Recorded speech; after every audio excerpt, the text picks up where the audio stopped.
అదే ఒకటి. అప్పుడే నేను నీవు మన ఇద్దరికి కారణమైనది మూడు ఒకటి అని.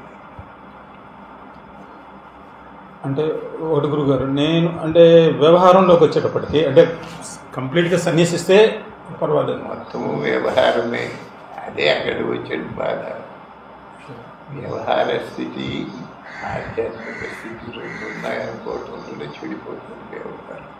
ఆధ్యాత్మిక స్థితి అంతా ఆధ్యాత్మికమే అని అన్నా అనుకోండి, లేదు నేనే అని అన్నా అనుకోండి, లేకపోతే వాడు అని అన్నా అనుకోండి,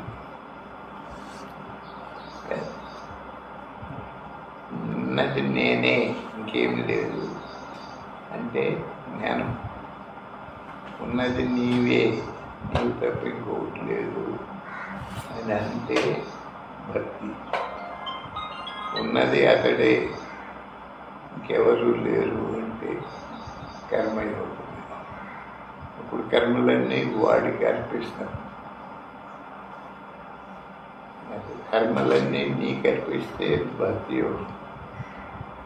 కర్మలన్నీ నాకు నేనే అర్పించుకుంటే జ్ఞానం. నేను నీవు అతడు. నేను కాదు నీవు కాదు అంటే అది కర్మయోగం. అతడు మన ఇద్దరం కాదు. నేను కాదు అతడు కాదు నీవే అంటే భక్తి యోగం. నేనే ఇంకెవరు కాదు అని అంటే ఏది పేరైనా పెట్టుకోండి, ఉన్నది అది ఒక్కటే. ఒక్కటే ఆ ఒకటి అనేది రెండు కాబట్టి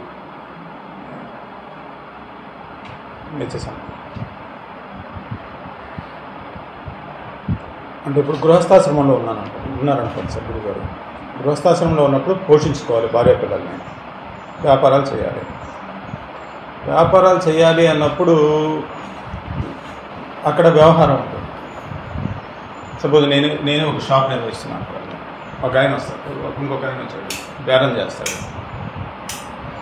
బేరం చేసినప్పుడు నేను మామూలుగా ఆయన చెప్పింది నేనే కదా అది అనుకుంటే నేను వ్యాపారం చేయలేను. నాకు లాభం ఉంటేనే నేనేదో సంపాదించగలను, నా భార్య బిడ్డలను పోషించగలను.